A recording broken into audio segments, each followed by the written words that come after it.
Hello. हाँ, तो मेरे प्यारे दोस्तों, मैं फिर एक बार अपने यूट्यूब चैनल पर आप लोगों का बहुत बहुत स्वागत करता हूँ। जैसा कि आप लोगों ने देखा था कि लास्ट क्लास में हम लोग क्लास 12th की फ़िज़िक्स पढ़ रहे थे। फ़िज़िक्स में जो चैप्टर था वो वैद्युत धारा तथा चालन था। वैद्युत धारा तथा चालन के हम लोग न्यूमेरिकल सॉल्व कर लेते हैं और न्यूमेरिकल नंबर हम लोग 28 तक हल कर लिए थे। आज हम 29 से कंटिन्यू करेंगे। अगर हमारी इस वीडियो पर आप नए हों तो वीडियो को थोड़ा सा लाइक कीजिए और अपने दोस्तों के साथ शेयर कीजिए। जो आपके दोस्त हैं उनको भी इस बेहतरीन कंटेंट का बेनिफिट मिल सके।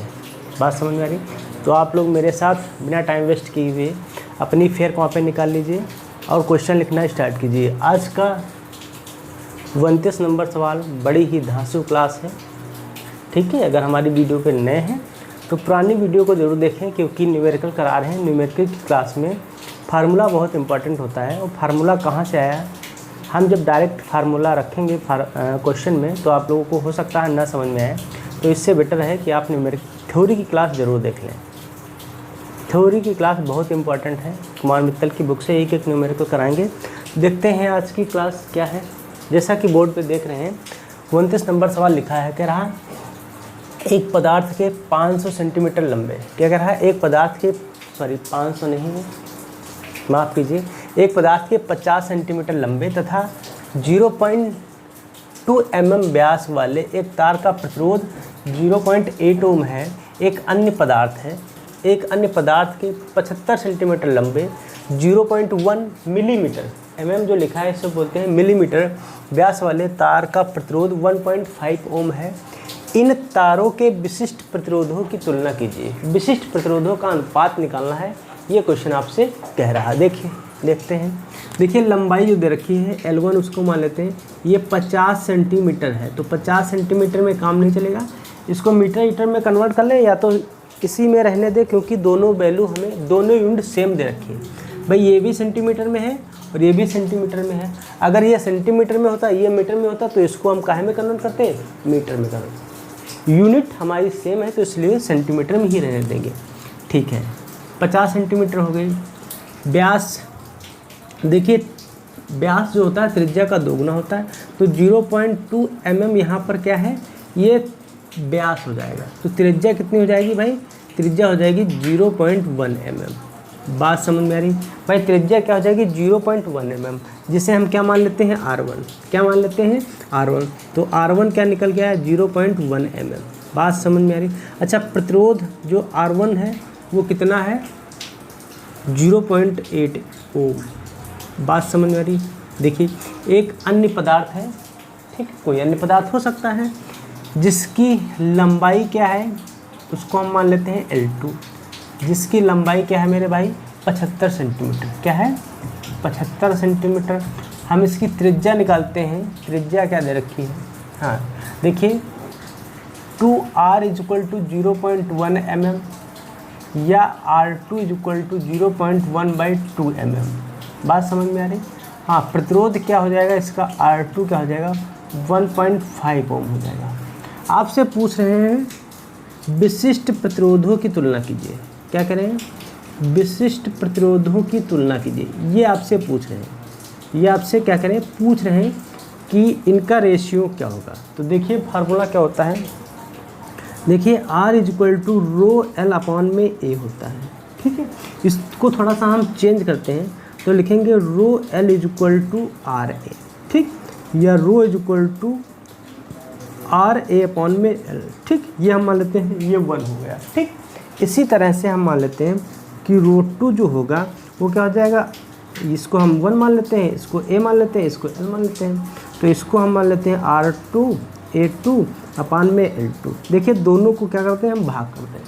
तो थोड़ा सा हमें फार्मूला क्या मिलेगा, ρ1/ρ2 = ये क्या हो जाएगा, R1A1/L1 इंटू में क्या हो जाएगा, ये L2 हो जाएगा, अपान में R2 हो जाएगा और A2 हो जाएगा।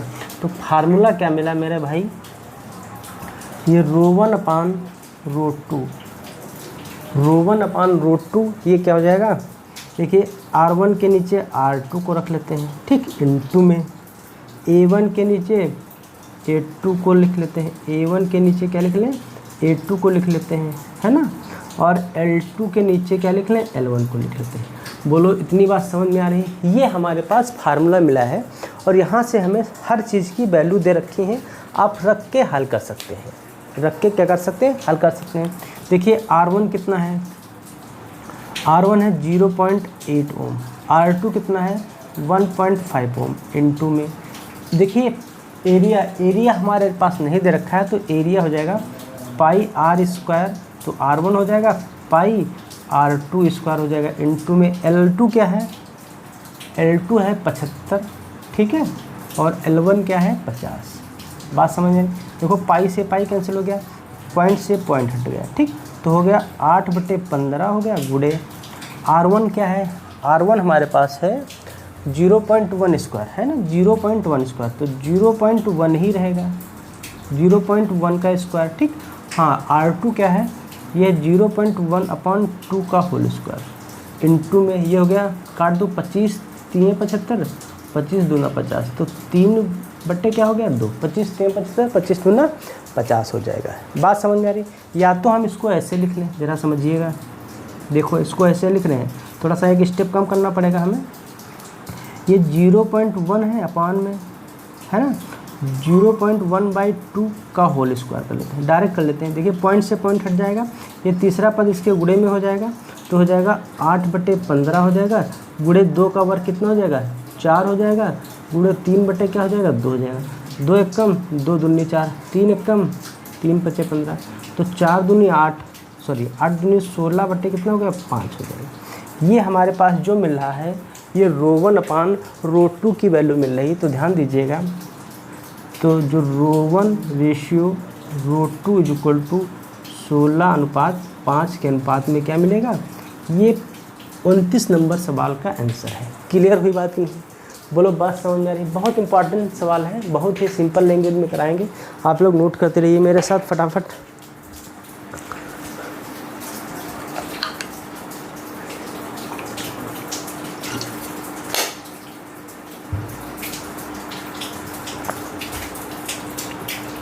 हाँ नोट हो गया, क्लियर हो गया, नोट कीजिए।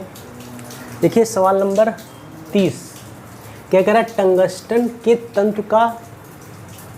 तंतु का 200 डिग्री सेल्सियस पर प्रतिरोध 148 ओम है। क्या कह रहा है, 200 डिग्री सेल्सियस पर प्रतिरोध कितना है भाई? देखिए लिखते हैं 200 डिग्री सेल्सियस पर जो प्रतिरोध है वो 148 ओम है, ठीक है। टंगस्टन का प्रतिरोध ताप गुणांक, टंगस्टन का प्रतिरोध ताप गुणांक कितना दे रखे हैं? 30 नंबर सवाल है ना। हाँ, प्रतिरोध ताप गुणांक कितना दे रखे हैं? 0.0045 प्रति डिग्री सेल्सियस है। 0 डिग्री सेल्सियस व 500 डिग्री सेल्सियस पर इसके प्रतिरोध क्या होंगे? क्या कह रहे हैं, इसके प्रतिरोध क्या होंगे? देखिए कितने पर पूछ रहे हैं, 0 डिग्री सेल्सियस पर प्रतिरोध क्या होंगे, 500 डिग्री सेल्सियस पर इनके प्रतिरोध क्या होंगे, ये क्वेश्चन में कह रहा है, इनके प्रतिरोध क्या होंगे। अच्छा देखिए ताप गुणांक जो अल्फा की वैल्यू 0.0045 प्रति डिग्री सेल्सियस, क्या है, प्रति डिग्री सेल्सियस। फार्मूला हमने क्या बताया था, ये RT क्या है, प्रतिरोध में चेंज या चेंज प्रतिरोध, ये है RO, ये नया प्रतिरोध है, ठीक है। ये क्या होता है, ये होता है 1 + α/T, 1 + क्या होता है α/T। देखिए ये जो वैल्यू दे रखी है ये मेरे भाई दे रखी होती प्रतिरोध में परिवर्तन या नया प्रतिरोध। कितना प्रतिरोध हमारे पास है, RT की वैल्यू क्या दे रखे हैं और RO की वैल्यू क्या दे रखे हैं, अल्फा की वैल्यू क्या दे रखे हैं, T की वैल्यू क्या दे रखे हैं। तो देखते हैं हम करते हैं। तो जो हमारे पास RT है वो है 148, ठीक, ये है RO, ये 1 + अल्फ़ा कितना दे रखा है, अल्फ़ा है 0.0045 इंटू T कितने डिग्री सेल्सियस पर, तो 200 डिग्री सेल्सियस पर, कितने 200 डिग्री सेल्सियस पर। क्लियर हो रही बात कि नहीं क्लियर हो रही, बात समझ में आ रही। तो ये हो जाएगा 148 हो जाएगा, ये हो जाएगा RO, ठीक, 1 + इसकी मल्टीप्लाई कराओ, देखो 45 दूना कितना होता है 90 होता है, कितना होता है 90 होता है, तो 0 पॉइंट क्या हो जाएगा, 0.999। क्लियर हो रही बात कि नहीं, बोलो, बात समझ में आ रही। 4 अंक के बाद 10 नौ लग गया हमारे पास, ठीक है। अच्छा देखिए, ये हो जाएगा 148 इज इक्वल टू RO, ये हो जाएगा 1.9, इसको हम ये भी लिख सकते हैं 1.9। बात समझ में आ रही। देखिए ये इधर गुणे में, इधर आएगा कहाँ में हो जाएगा, भाग में। तो RO की जो वैल्यू हो जाएगी वो 148/1.9 हो जाएगी। देखिए इसको जब हम भाग देंगे तो भाई समथिंग 7.9, ठीक है। देखिए जो हमारे पास RO की वैल्यू जो मिली है वो समथिंग 7.9 ओम मिली है। क्लियर हो रही कि नहीं। हमारे पास जो नया प्रतिरोध मिला है वो समथिंग मिला है 77.9 ओम। कितना मिला है, 77.9 ओम। हमारे पास पूछ रहे हैं कि 0 डिग्री सेल्सियस पर, ये किस पे निकाले हम लोग, ये हमने कहाँ निकाला है, 200 डिग्री सेल्सियस पर।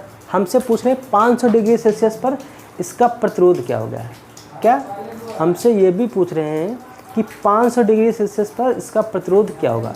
तो देखिए भाई, हमने फिर से यही हमें एक बार करना है। तो लिखेंगे क्या, फार्मूला हमारे पास क्या है, RT is equal to RO 1 + α-T।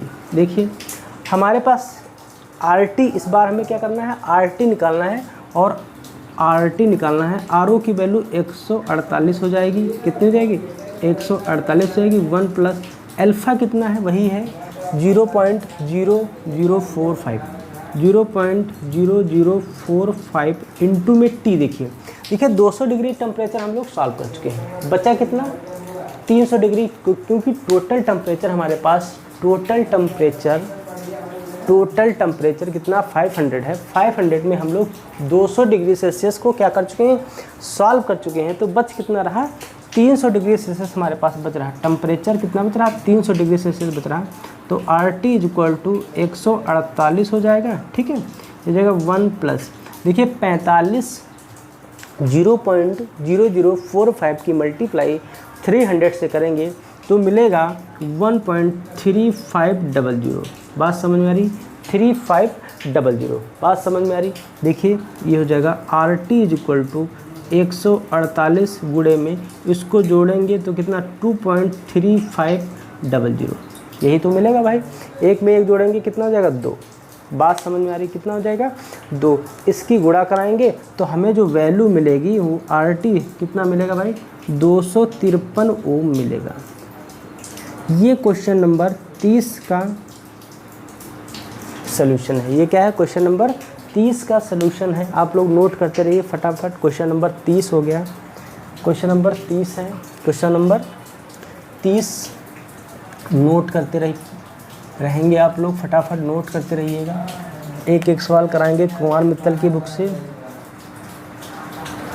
हाँ, क्वेश्चन नंबर 30 मुझे लिखना भी पड़ता है साथ में क्वेश्चन को, क्योंकि हमारे पास लिखा लिखाया नहीं रखा है, इसलिए लिखना पड़ता है। देखिए क्वेश्चन नंबर 30, क्वेश्चन नंबर 31 कह रहा है, एक चांदी के तार का, एक चांदी के तार का 0 डिग्री सेल्सियस पर प्रतिरोध 1.25 ओम है।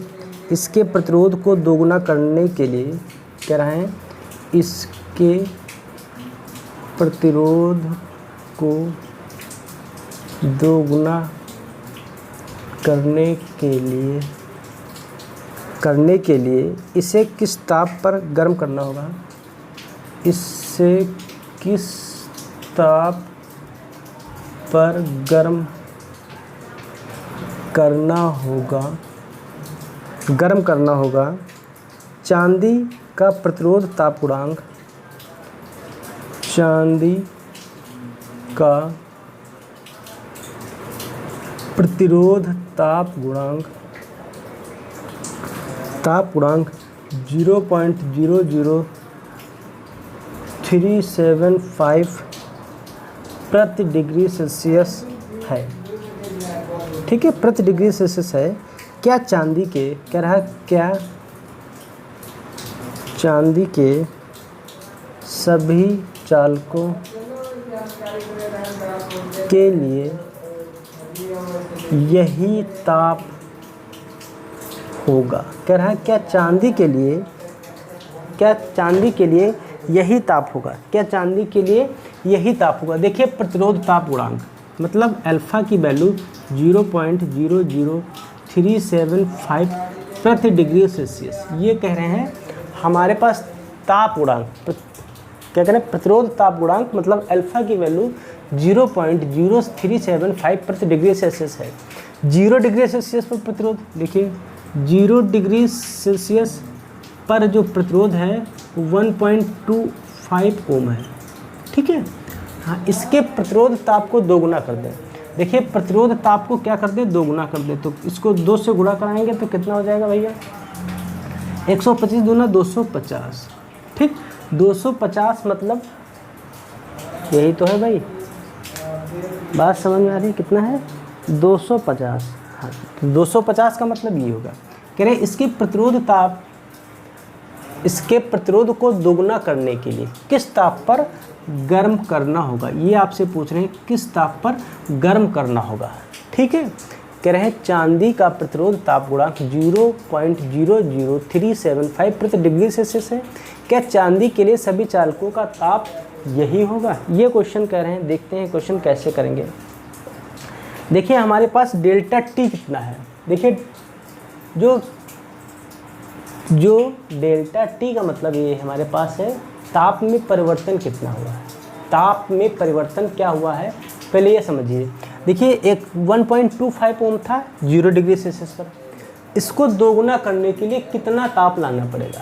तो ताप में परिवर्तन या प्रतिरोध में परिवर्तन दोनों हम चेक कर लेते हैं। तो अगर हम देखें यहाँ पे कि परिवर्तन कितना हो रहा है तो परिवर्तन हम निकाल लेते हैं, कोई दिक्कत नहीं है ना, हम निकाल लेते हैं। हमारे पास फार्मूला क्या है, देखिए RT equal to RO 1 plus RT।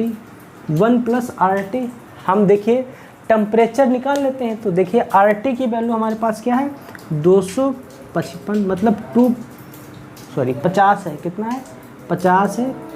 यहाँ पर क्या है 50 है, 250 है। इक्वल टू RO 101.25 है ना।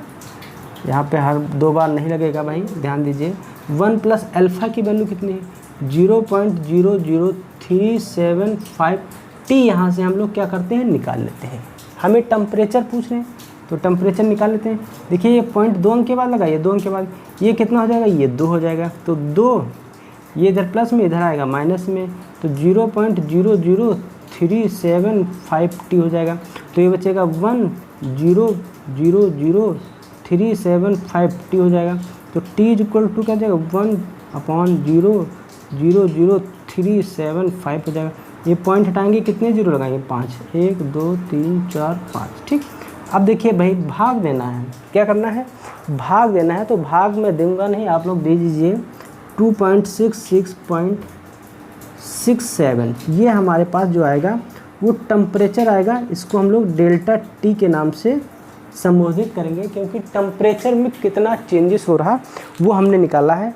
तो हमारे पास जो आया है डेल्टा टी की वैल्यू 266.67। बात समझ में आ रही। ये हमारे पास टेम्परेचर आया है। ये हमारे पास क्या आया है टेम्परेचर आया है। कह रहे हैं क्या सभी चालकों के लिए, क्या चांदी के सभी चालकों के लिए ताप यही होगा। अच्छा देखिए जब 0 डिग्री सेल्सियस पर कर रहे हैं तो इतना था, अगर 250 पर करेंगे या 2.50 पर करेंगे तो प्रतिरोध और हाँ तो ताप क्या होगा, तो भी ताप यही होगा। तो लिख देना हाँ। क्या लिख देना हाँ। बात समझ में आ रही, क्या लिख देना हाँ। सभी माफ़ कीजिए, हाँ सभी चांदी के सभी चालकों के लिए ताप यही होगा। हाँ चांदी के सभी चालकों के लिए ताप क्या होगा, यही होगा। ठीक है, नोट कीजिए क्वेश्चन नंबर 31। ठीक, क्वेश्चन नंबर 31।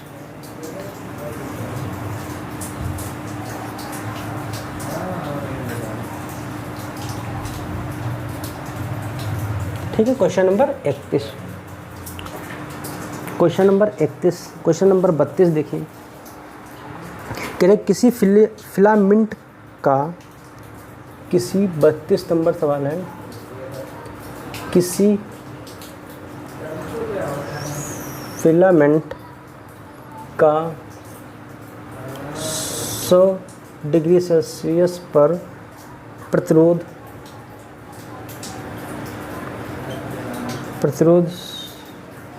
100 ओम तथा 400 डिग्री सेल्सियस पर 200 ओम है। फिलामेंट के प्रतिरोधों के ताप गुणांक की गणना कीजिए। प्रतिरोधों के ताप गुणांक की गणना कीजिए, मतलब हमसे क्या करें, अल्फा की वैल्यू आपसे पूछ रहे हैं। ठीक, देखिए 100 डिग्री सेल्सियस पर प्रतिरोध कितना है। 100 डिग्री सेल्सियस पर जो प्रतिरोध है मेरे भाई वो 100 ओम है। ठीक है, 200 डिग्री सेल्सियस पर प्रतिरोध कितना है, 400 डिग्री सेल्सियस पर प्रतिरोध कितना है, 200 ओम। ये क्वेश्चन कह रहे हैं प्रतिरोध ताप गुणांक की गणना कीजिए, प्रतिरोध ताप गुणांक की गणना कीजिए। अच्छा, देखते हैं कि प्रतिरोध में कितना परिवर्तन हो रहा है। तो प्रतिरोध में कितना परिवर्तन हो रहा है उसको हम लोग डेल्टा आर से निकालते हैं। देखिए 100 था, कितना बढ़ा, 100 बढ़ा तभी तो 200 हुआ। तो जो डेल्टा आर है, प्रतिरोध में जो परिवर्तन हुआ है वो कितना हुआ, 100 ओम का परिवर्तन हुआ है। क्लियर हो रही बात। देखिए एक फार्मूला हमने लिखाया था, alpha is equal to delta R upon में आर इंटू में डेल्टा टी, इंटू में क्या लिखाया था, डेल्टा टी। ये फार्मूला हमने लिखाया है जब थ्योरी की क्लास करा रहे थे उस टाइम पे ये फार्मूला लिखाया था। तो आप लोग अगर नहीं पढ़ें तो पढ़ लीजिए थ्योरी की क्लास में। तो डेल्टा आर कितना है, 100 है। आर कितना है, आर है हमारे पास 100, क्योंकि पहला आर हमारे पास ये हो जाएगा आर डेल्टा टी। अब देखिए डेल्टा टी कितना है, डेल्टा टी भी निकाल लेते हैं लगे यहाँ। टेम्परेचर कितना हो रहा है, देखिए पहले 100 था, अब कितना हो गया, 400। कितना परिवर्तन हो गया, 300 डिग्री प्रति सेल्सियस, 300 डिग्री सेल्सियस। ठीक है, हाँ जो कितना है 300। देखिए 100 से 100 कैंसिल हो गया, तो ये हो जाएगा अल्फा इज इक्वल टू 1/300। ठीक, 1/300। इसको जब भाग देंगे तो समथिंग 0.3333 कुछ ऐसे ही आएगा। तो आप लोग देख लीजिएगा, है ना, क्या आएगा। थोड़ा सा आप लोग भाग देना भी सीख लीजिए। 0.033 प्रति डिग्री सेल्सियस आपके जो आंसर होगा वो अल्फ़ा का होगा, ताप गुणांक का होगा। भाग देना भी आप लोग सीख लीजिए कि भाग गुणा जोड़ कैसे किया जाता है, ये सब सीख लीजिए। कक्षा 12 में पहुंच गए हैं, ये सब हमें ना बताना पड़े। ठीक है, कोशिश कीजिए, सब आप लोग कीजिए अपने हाथ से। हम सिर्फ आपके जितने भी फार्मूले हैं, जितने भी क्वेश्चन हैं, सारे क्वेश्चन प्रूफ करा देंगे कि क्वेश्चन कैसे आया, क्वेश्चन कहाँ से लगेगा, इसके लिए फार्मूला क्या होगा, ये सब हम करा देंगे। लेकिन आप लोग जोड़ घटाना गुणा भाग तो कर ही सकते हैं, है ना, इतना तो आपको फ़र्ज बनता है करने के लिए। ठीक है, देखते हैं अगला सवाल। क्वेश्चन नंबर 33, कह रहे एक प्लेटिनम प्रतिरोध तापमापी में एक प्लेटिनम प्रतिरोध तापमापी में लगी कुंडली का प्रतिरोध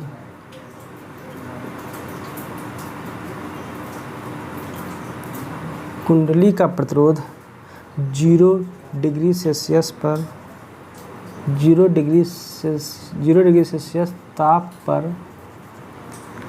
पर 3 ओम तथा 100 डिग्री सेल्सियस पर तथा 100 डिग्री सेल्सियस ताप पर 3.75 ओम है। किसी अज्ञात, कह रहा है किसी अज्ञात ताप पर इसका प्रतिरोध 3.15 ओम नापा जाता है। क्या किया जाता है? नापा जाता है। अज्ञात ताप की गणना कीजिए। क्वेश्चन कह रहा है अज्ञात ताप की गणना कीजिए। ठीक, क्या कह रहा है? अज्ञात ताप की गणना कीजिए। देखिए भाई 0 डिग्री सेल्सियस पर प्रतिरोध 0 डिग्री सेल्सियस पर प्रतिरोध 3 ओम। ठीक है, क्या है? 3 ओम। 100 डिग्री सेल्सियस पर 3.75 ओम, है ना। अज्ञात पर, किसी अज्ञात डिग्री सेल्सियस पर प्रतिरोध 3.15 ओम। मतलब जो अज्ञात है टेम्परेचर, उसको हमें क्या करना पड़ेगा? फाइंड करना पड़ेगा। क्या करना पड़ेगा? फाइंड करना पड़ेगा। तो अज्ञात ताप है उसको हमें निकालना है। उस पर जो प्रतिरोध है वो 3.15 है। क्या है? 3.15 है। तो देखते हैं alpha is equal to, formula क्या होता है? डेल्टा आर अपान में आर इंटू डेल्टा टी। ठीक है, तो देखिए अल्फा इज इक्वल टू क्या है? डेल्टा टी है। टेम्परेचर कहाँ से कहाँ तक बढ़ रहा है? देखिए पहला क्या था? पहला था 0.0 डिग्री सेल्सियस पर 3 ओम। 100 डिग्री सेल्सियस पर कितना है? 100 डिग्री सेल्सियस पर कितना है भैया? 100 डिग्री सेल्सियस पर कितना है? हाँ 3.75 ओम है। ठीक है, देखते हैं। अच्छा देखिए डेल्टा आर हम लोग निकाल लेते हैं यहाँ से। अगर डेल्टा आर निकालते हैं तो 0.75 ओम मिलेगा। ठीक है, और डेल्टा टी क्या मिलेगा? देखिए डेल्टा टी टेम्परेचर में कितना परिवर्तन हो रहा है ये आप लोग बता दीजिए। टेम्परेचर में जो परिवर्तन हो रहा है वो 100 डिग्री सेल्सियस ही रहेगा। ठीक है, क्योंकि 0 में से 100 माइनस करेंगे तो, या 100 में से, या 0 या 100 का डिफरेंस कितना होगा? 100 ही तो होगा। तो देखिए ये हो जाएगा 0.75। आर कितना है? ये है 3। आर क्या है? 3। टेम्परेचर कितना है? 100। ठीक है, देखिए 25 3 75, 25 चक्कू 100। बात समझ में आ रही है? 3 से 3 कैंसिल हो गया। ये क्या होगा? 0.1 क्या हो गया? 0.1 है ना। बात समझ में आ रही? बट्टे कितना हो गया? 4 पॉइंट हटाएंगे क्या बढ़ाएंगे? 0। तो अल्फ़ा की वैल्यू हो गई 1/40। क्या हो गई? अल्फ़ा की वैल्यू 1/40। बस 1 मिनट रुक जाना, थोड़ा आपसे देख लूँ। हाँ 25 चक्कू 100 हो गया। क्या हो गया भाई? 25 चक्कू 100। बात समझ में आ रही? कैलकुलेशन सही है, आप लोग देख लीजिए। कैलकुलेशन अपने आप से भी करना सीख लिए। तो अल्फ़ा की जो वैल्यू मिलेगी हमें यहाँ पे मिलेगी 1/40 डिग्री सेल्सियस। क्या मिलेगी? 1/40 डिग्री सेल्सियस। क्या मिलेगी? 1/40 डिग्री सेल्सियस मिलेगी। क्लियर हो रही बात कि नहीं क्लियर हो रही? भाई आप लोग देखते जाना, कैलकुलेशन वगैरह आप भी देखते जाना, कोई दिक्कत नहीं, आराम से करेंगे, जल्दबाजी की बात नहीं है, है ना। ठीक है, नोट कीजिए भाई।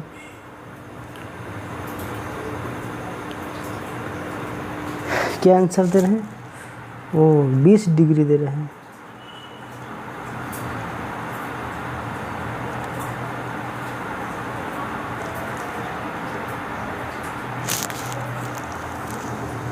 देख लीजिए, आप लोग भी कर लीजिए कैलकुलेशन, अपने आप कर सकते हैं, कोई दिक्कत नहीं है ना, आराम से कर सकते हैं कैलकुलेशन, गुणा भाग कर सकते हैं, कोई दिक्कत नहीं।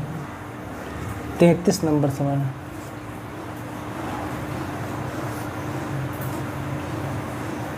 तैंतीस नंबर सवाल देखते हैं भाई। 33 अगला देखते हैं।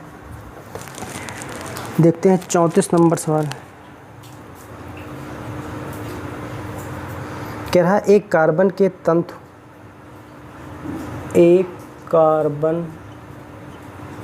के तंतु, एक कार्बन के तंतु 0 डिग्री पर प्रतिरोध 104 ओम है, ठीक है। इसके श्रेणी क्रम में किस प्रतिरोध, इसके श्रेणी क्रम में किस प्रतिरोध का लोहे, थोड़ी सी इसकी लैंग्वेज समझना, लोहे ओ माय गॉड, माफ कीजिए, लोहे का तंतु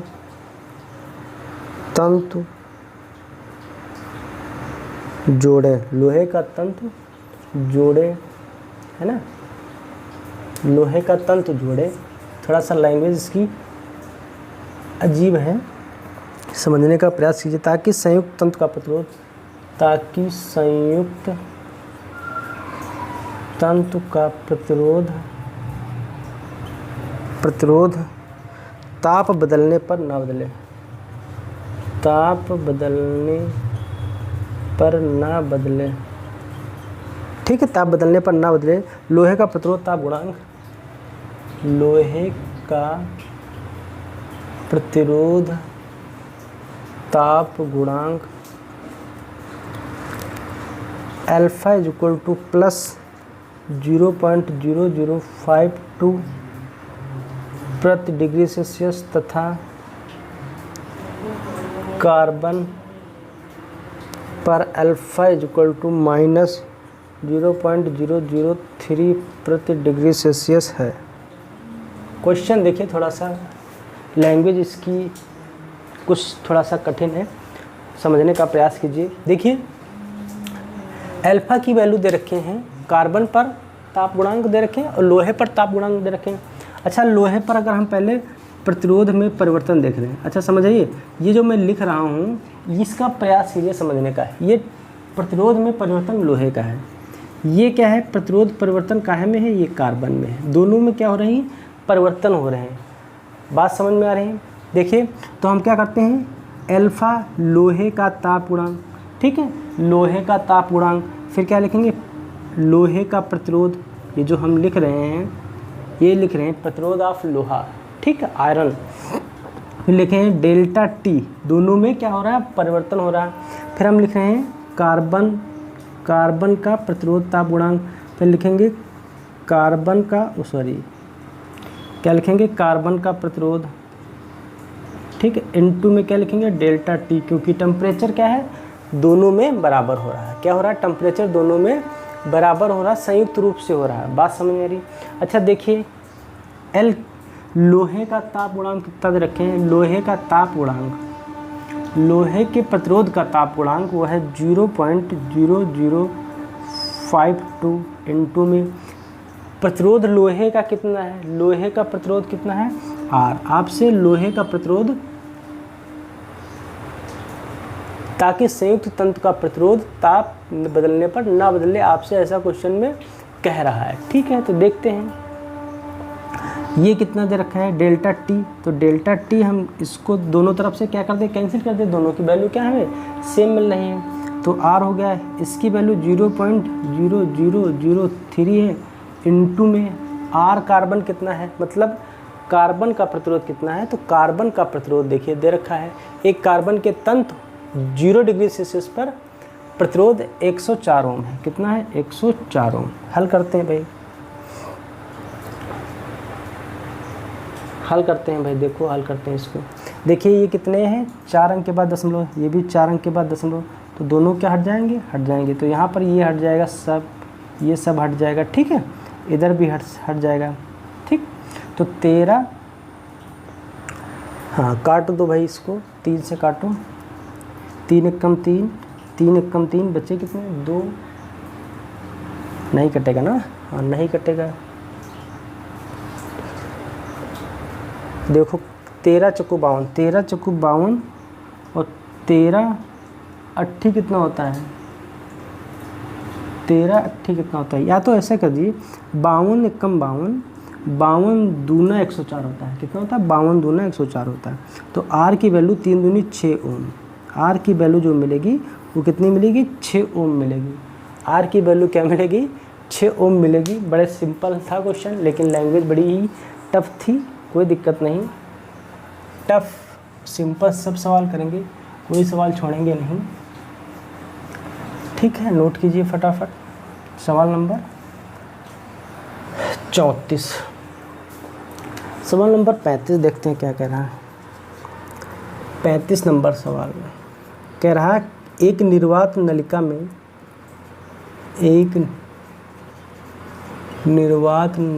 में एनोड तथा कैथोड के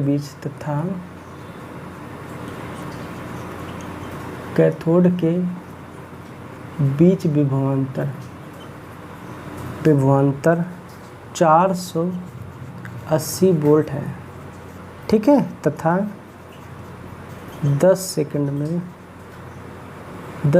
में एनोड पर 3 × 10 की घात 17 इलेक्ट्रॉन तथा एनोड पर 3 × 10 की घात 17 इलेक्ट्रॉन टकराते हैं। पहला क्वेश्चन, नलिका का प्रतिरोध। दूसरा क्वेश्चन, एनोड क्या करें? एनोड पर ऊष्मा उत्पन्न होने की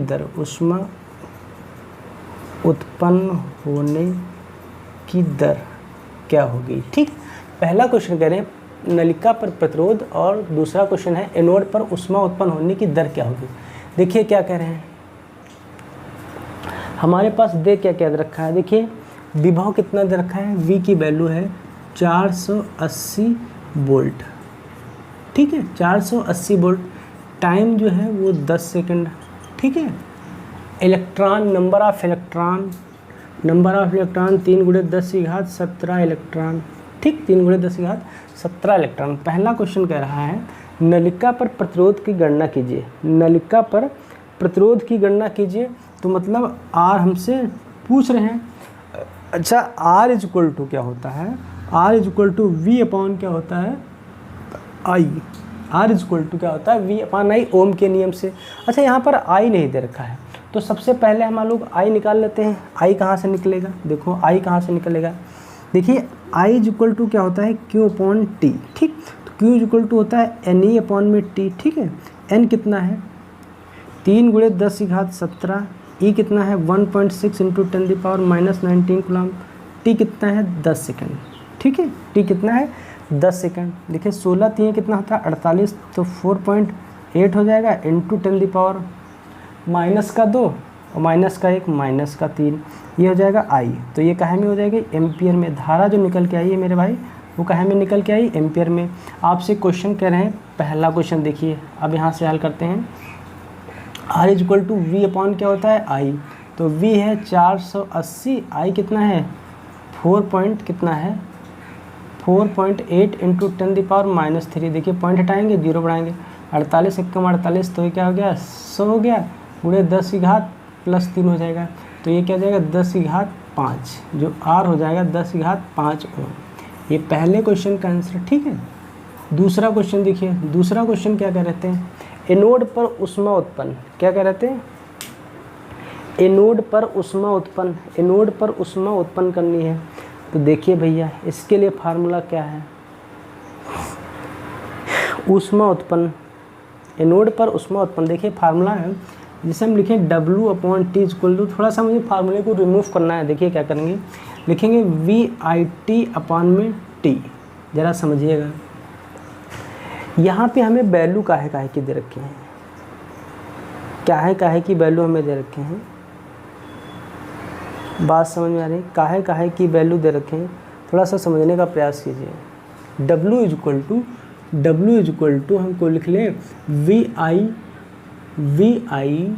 टी अपॉन में टी, तो देखो टी से टी क्या हो जाएगा भाई, यहाँ पे गलती से लिख गया था, तो W is equal to V I मिलेगा। V कितना है 480, I कितना निकल के आया है 4.8 इंटू 10⁻³ भाई इसकी गुणा करानी है, इसकी गुणा कराने पर कितना आएगा आप लोग लिख लीजिएगा थोड़ा सा, आएगा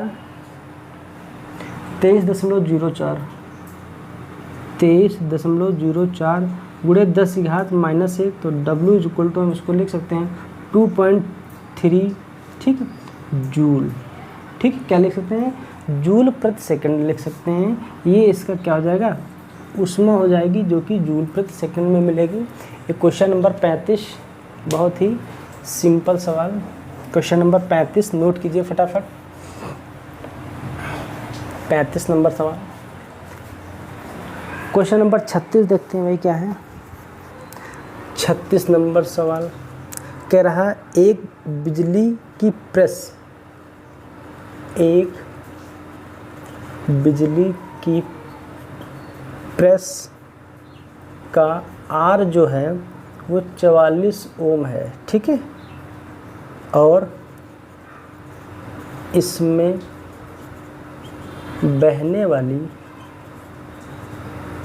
वाली धारा का मान 5 एम्पियर है। प्रेस की सामर्थ्य बताओ, प्रेस की सामर्थ्य बताओ, ठीक है। सामर्थ्य का मतलब प्रेस की पावर बताना है। प्रेस की पावर क्या होगी, देखिए प्रतिरोध R इज इक्वल टू 44 ओम, ठीक है।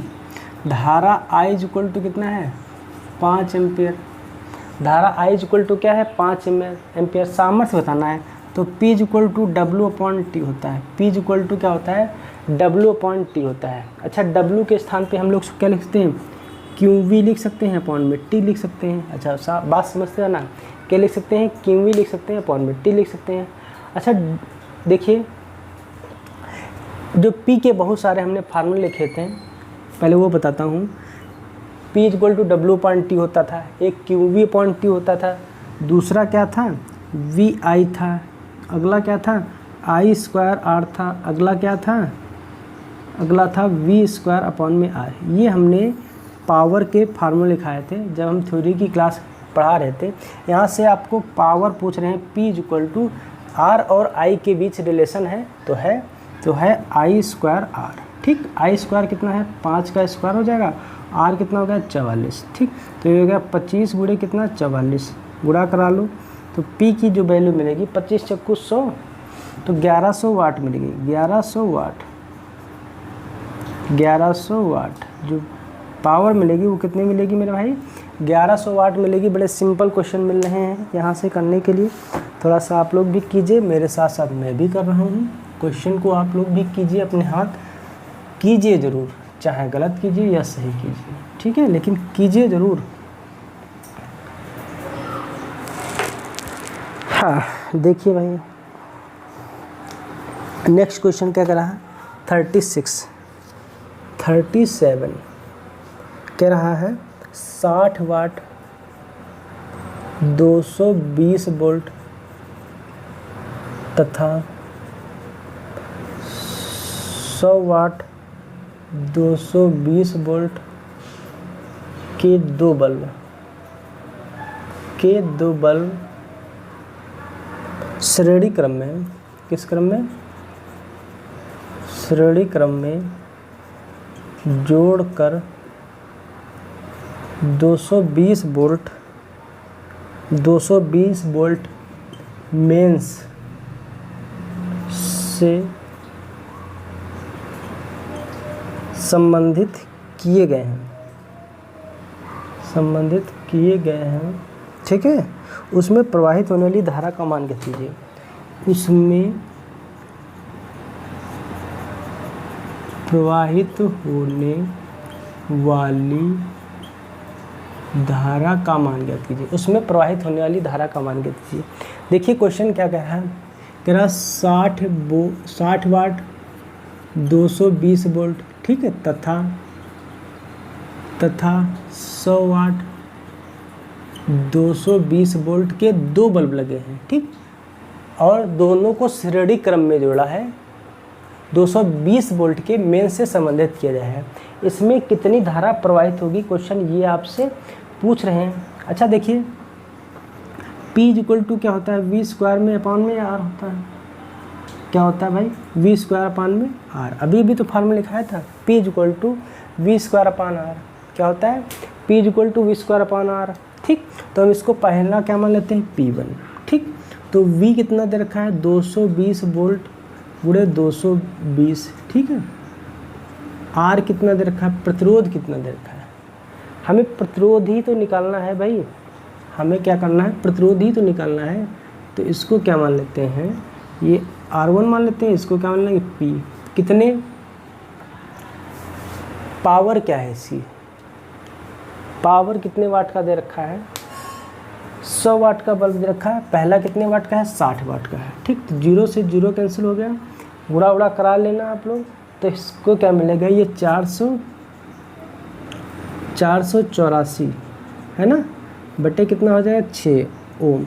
ये पहला प्रतिरोध हमें मिला है, कितना मिला है, पहला प्रतिरोध। फिर दूसरा प्रतिरोध निकालते हैं, R2 इक्वल टू क्या हो जाएगा, वी स्क्वायर अपॉन में P।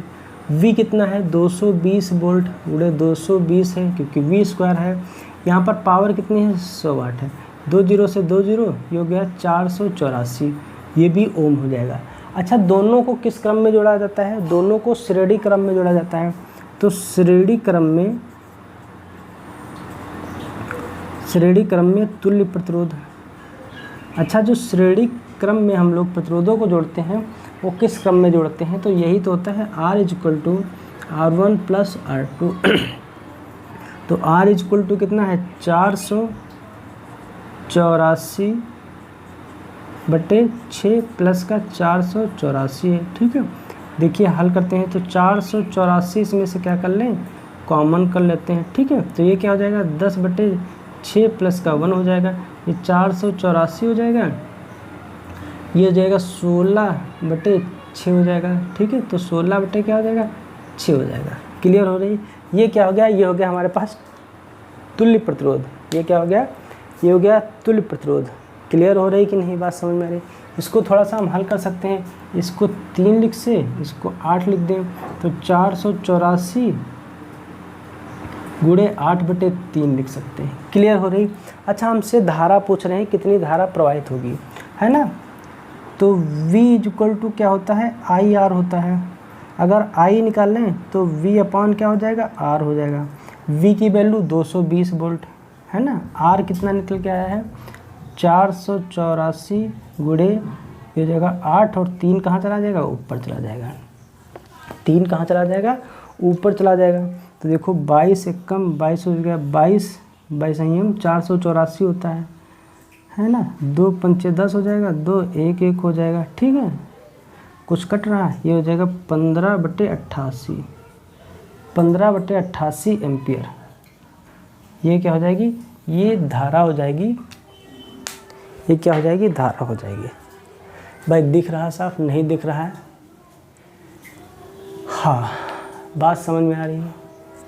थोड़ा सा आप लोग देखने का प्रयास कीजिए।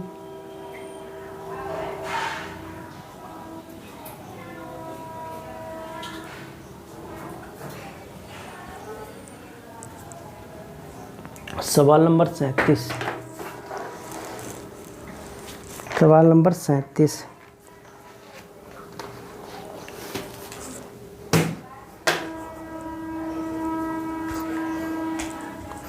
नोट हुआ।